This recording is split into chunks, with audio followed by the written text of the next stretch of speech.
Shalom, kasih karunia dan damai sejahtera dari Tuhan kita Yesus Kristus ada dalam kehidupan Bapak, Ibu, Saudara, dan anak-anak. Kita berjumpa kembali dalam Renungan Nafas Pagi yang hari ini didasarkan dari Injil Matius pasal 21, ayat 28 sampai dengan 32. Sebelum kita merenungkan sabdanya, mari kita menyatukan hati di dalam doa. Kami naikkan syukur kepadamu ya Tuhan atas setiap kehidupan, pengharapan, kekuatan, dan kasih-Mu yang menopang kehidupan kami. Maka kebenaran firman-Mu yang hendak kami renungkan bersama ya Tuhan, kami percaya menjadi berkat yang besar untuk kami, supaya kami senantiasa hanya mendasarkan diri pada kehendak, kasih, kemurahan, dan kuasa-Mu itu. Berfirmanlah ya Tuhan, kami siap mendengarkannya. Kuduskan dan layakan kami melalui pengampunan dan kemurahan-Mu itu. Di dalam-Mu ya Tuhan Yesus, sang sumber kehidupan dan keselamatan, kami naikkan doa ini dengan syukur, dengan percaya, dan berserah. Amin. Injil Matius 21, ayat 28 sampai dengan 32. Demikian sabda Tuhan. Perumpamaan tentang dua orang anak. Tetapi apakah pendapatmu tentang ini? Seorang mempunyai dua anak laki-laki. Ia pergi kepada anak yang sulung dan berkata, "Anakku, pergi dan bekerjalah hari ini dalam kebun anggur."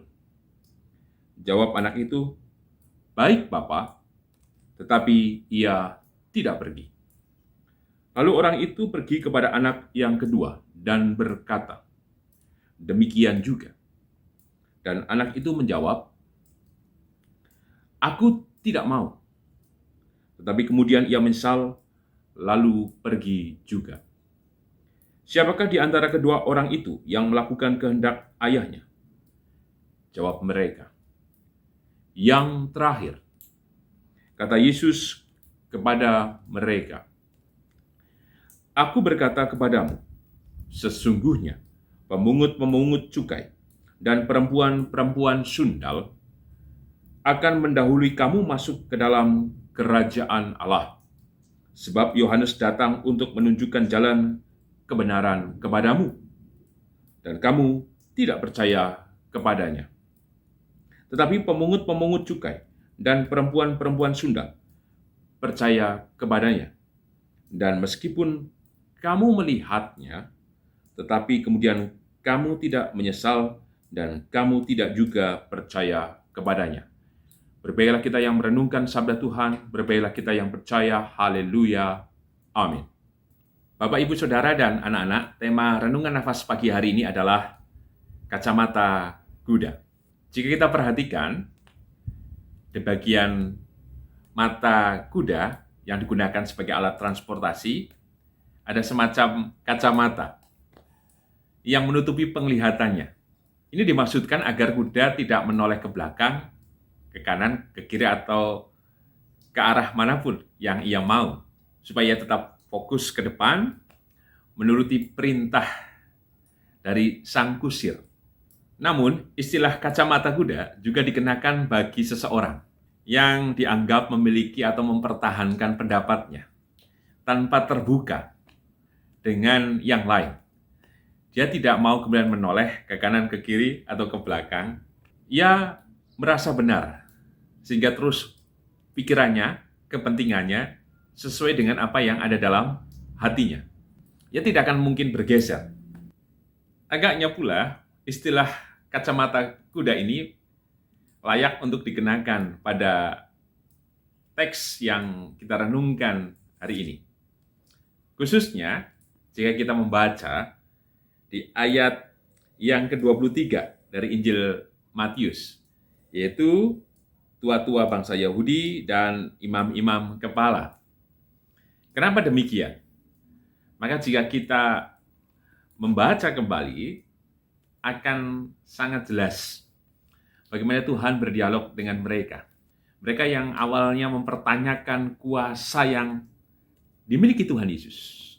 Mereka senyata-nyatanya melihat bagaimana Tuhan Yesus berkarya dengan mukjizatnya yang mereka tidak bisa perbuat.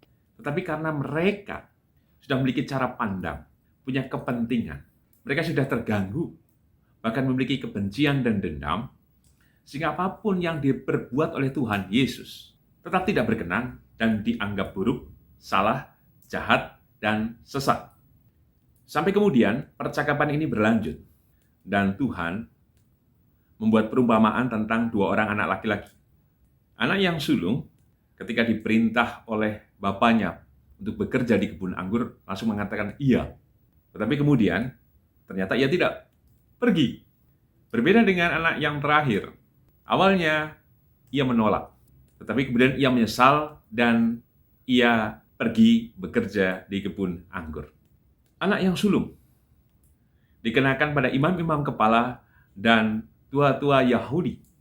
Sedangkan anak yang terakhir dikenakan kepada pemungut-pemungut cukai, orang-orang sundal, dan semua orang yang dianggap berdosa.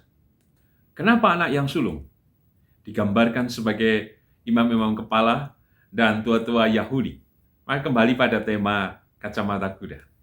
Mereka sudah punya frame, sudah punya cara pandang. Sepertinya mereka mengerjakan keagamaan mereka dengan luar biasa. Kesalehan mereka tunjukkan dengan mentaati berbagai aturan dalam Taurat. Mereka benar-benar sepertinya iya dan pergi. Tetapi kemudian ketika melakukan atau menyatakan diri dalam kehidupan yang nyata, kesalahan mereka tidak berbicara.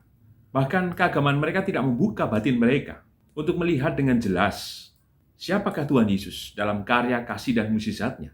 Dan pada sisi yang lain adalah tindakan mereka memperlakukan yang lain sesuai dengan apa yang mereka pelajari, yang mereka pahami dalam spiritualitas atau religiusitas mereka. Mereka benar-benar pada akhirnya tidak bekerja. Dalam bahasa yang sering kita dengar, nggih, namun boten kepanggih. Iya, tetapi tidak bisa berjumpa atau tidak ketemu atau tidak nyata atau tidak diwujudkan. Maka seperti ada kacamata kuda. Mereka tidak mau melihat realitas yang sesungguhnya ada di hadapan mereka. Mereka tidak mau menjemput. Mereka hanya mempertahankan apa yang ada dalam diri mereka. Kenapa mereka mengenakan kacamata kuda ini? Entah mereka dipakai, digunakan atau ditunggangi, ada kusirnya, sehingga mereka dikendalikan. Bisa jadi demikian. Atau pada sisi yang lain, mereka sengaja mengenakan kacamata kuda itu. Karena mereka juga punya kepentingan. Sekalipun sekitarnya menyatakan kebenaran yang jauh melampaui dari kebenaran yang mereka pahami. Tapi karena mereka sudah berhenti, sehingga mereka tidak bisa melihat dengan terang dan jelas kebenaran yang sesungguhnya. Terbukti di ayat 32. Tuhan Yesus mengatakan, "Sebab Yohanes datang untuk menunjukkan jalan kebenaran kepadamu, dan kamu tidak percaya kepadanya." Kata tidak percaya sudah jelas menunjukkan. Mereka tidak mau untuk melakukan reformasi diri, sekalipun jelas bahwa kebenaran yang mereka terima dari Yohanes adalah kebenaran yang dari Allah. Tetapi karena mereka sudah memakai kacamata kuda, sehingga mereka tidak berpikir kebenaran itu, tetapi berpikir tentang kebenaran yang ada dalam dirinya. Berbeda dengan anak yang terakhir. Awalnya ia anggot-anggotan. Ya seperti anak-anak kita lah. Atau seperti kita dulu kalau disuruh oleh orang tua. Ya nanti sambil marah-marah. Tapi pada akhirnya pergi juga. Anak terakhir inilah yang berkenan di hadapan Tuhan.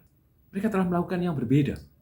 Mereka sebenarnya memiliki kacamata kuda yang sama seperti halnya dengan tadi orang-orang Yahudi. Kacamata kuda mereka adalah melakukan kesalahan, ketidakbenaran.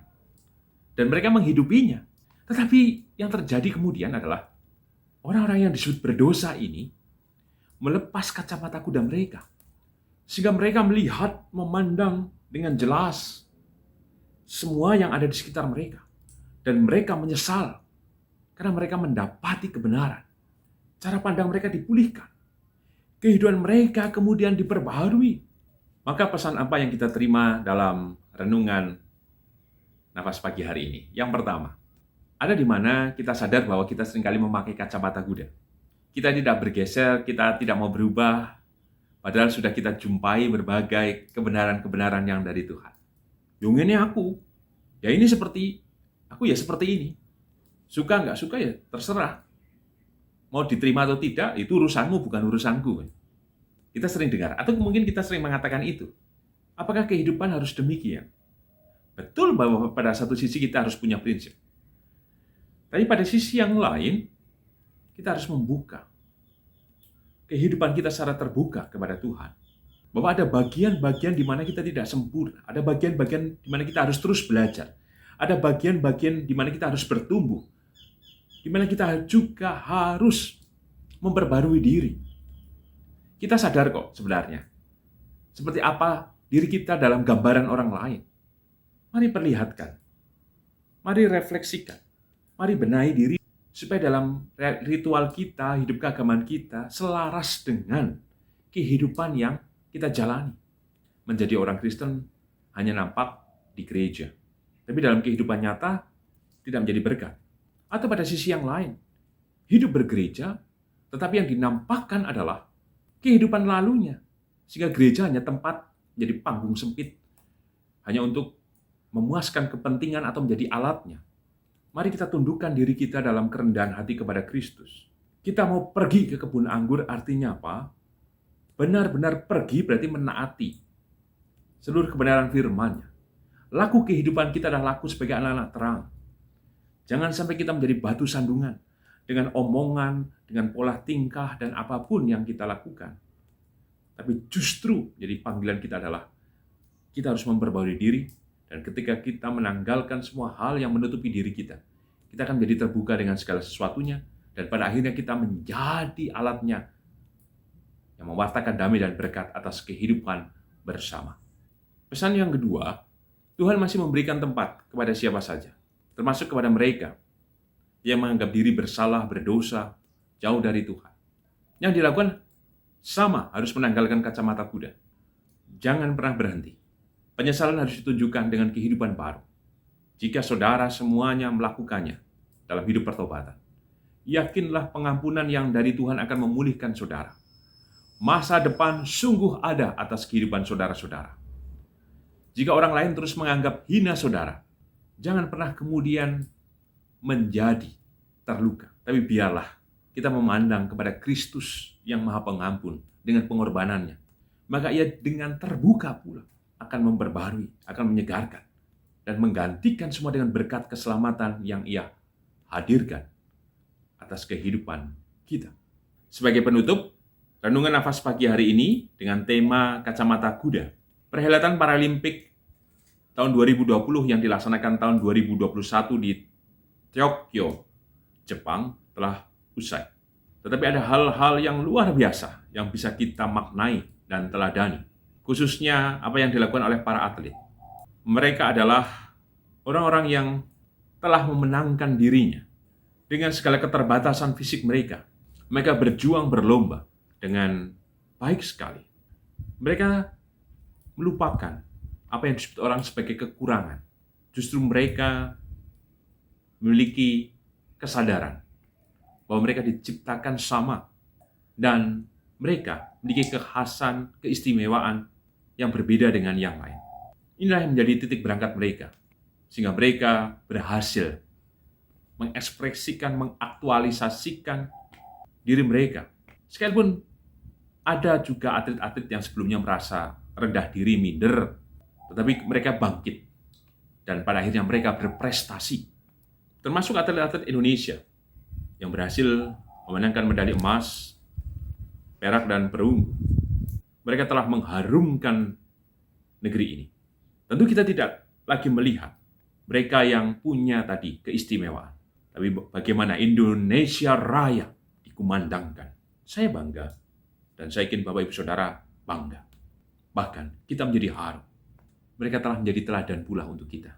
Perjuangan mereka tidak mudah, melawan yang ada dalam diri. Dan kemudian, dan mereka menjadi pemenang. Mungkin jauh dari semangat hidup kita. Atau melampaui perjuangan kita sebenarnya. Dan kita belajar di dalamnya. Ada dua cabang olahraga di atletik dalam Paralimpik tersebut yang saya perhatikan. Yang pertama adalah lari 100 meter, yang kedua adalah lompat jauh. Dalam lari 100 meter, peserta menggunakan penutup untuk matanya, karena memang tidak bisa melihat. Lalu bagaimana mereka bisa kemudian berlari? Ternyata ada pemandunya. Tangan si pelari dikaitkan ke tangan pemandu. Dan pemandu inilah yang kemudian memberitahu semuanya. Mulai dari apa start dan mulai berlari. Dan ketika sudah berlari, pemandu ini akan kemudian mengawal terus. Karena pemandunya ikut berlari. Supaya pelarinya ini tidak kemudian menyimpang ke kanan ke kiri. Bahkan dengan sentuhan badan supaya pelarinya tetap pada jalurnya. Ini tidak mudah, tapi toh bisa dilakukan. Demikian juga pada lompat jauh.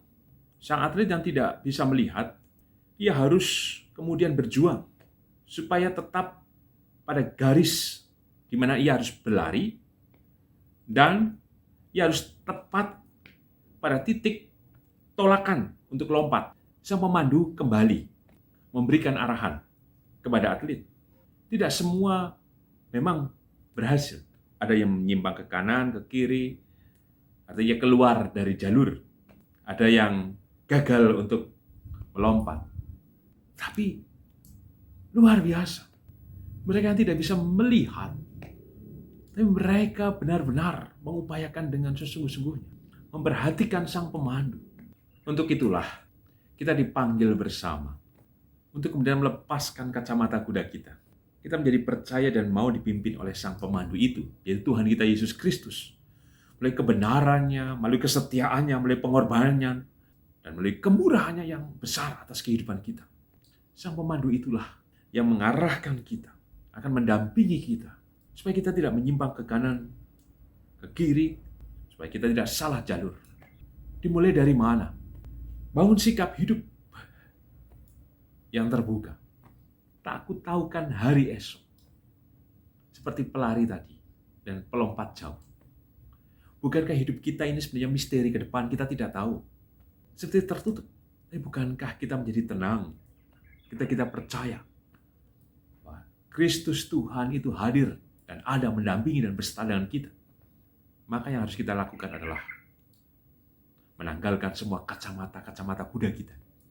Sehingga kita boleh belajar, meneladan, dan menemukan hal-hal yang baru. Sehingga kita terus bertumbuh dalam kasih-Nya, dalam kebenarannya. Dan segala sesuatunya kita dimurnikan. Seperti halnya para pemungut cukai, perempuan-perempuan Sunda. Dan kita tidak bertahan dengan keakuan kita, yang seringkali menganggap diri benar. Lihatlah yang ada di sekitar kita. Dan pandanglah semuanya. Amin. Mari kita menyatukan hati di dalam doa. Kami naikkan syukur kepadamu Tuhan atas firman-Mu yang telah terjadi di dalam hidup kami. Kami harus membuka diri kami, melepaskan dan menanggalkan kacamata kuda kami, yang seringkali menghalangi pandangan kami, sehingga kami tidak secara luas dan menjadi terbuka akan kebenaran firman-Mu, akan apa yang harus kami lakukan dalam kehidupan bersama. Hari ini kami belajar, supaya juga Tuhan, iman percaya kami terwujud dan nyata atas hidup kami. Kami tidak hanya sekedar mengaku, dan melakukan berbagai ritual keagamaan kami. Tapi kami bukan menjadi pelaku-pelaku firman. Maka tolonglah kami Tuhan, biarlah kami menyanggupkan diri untuk hanya turut dan taat pada kehendak dan kasih-Mu itu. Sehingga dengan itu Tuhan, kami senantiasa diperbaharui oleh firman-Mu dan kebenaran-Mu itu Tuhan. Mampukan kami Tuhan dan tolonglah kami. Demikian juga atas setiap kehidupan kami serahkan pada tangan kuasa-Mu Tuhan, yang menyatakan berkat, kemurahan dan pertolongan. Terutama dalam situasi-situasi hidup yang sulit yang sedang kami hadapi. Berbagai rupa pergumulan, pencobaan, ujian, dan tantangan serta beban berat yang kami hadapi. Biarlah sempurnalah kasih-Mu Tuhan, Engkau menyatakan mukjizat atas kami. Demikian juga kami percaya Engkau memberkati kehidupan bergereja dimanapun kami berada. Engkau menolong kami Tuhan, supaya kami terus menyatu dalam kasih-Mu yang memberkati dan menyatukan kami. Sehingga kami terus berbagi, memperhatikan, mendoakan, dan menaburkan kabar baik atas kehidupan bersama. Kami juga berdoa untuk bangsa dan negara kami. Kami yakin Tuhan Engkau menolong, memberkati bangsa dan negara kami, oleh kasih dan kesempurnaan keselamatan. Di dalam-Mu ya Tuhan Yesus, Sang Sumber kehidupan dan keselamatan, kami naikkan doa ini dengan syukur, dengan percaya dan berserah. Amin. Tuhan Yesus memberkati Bapak, Ibu, Saudara, dan anak-anak kini dan selamanya. Amin.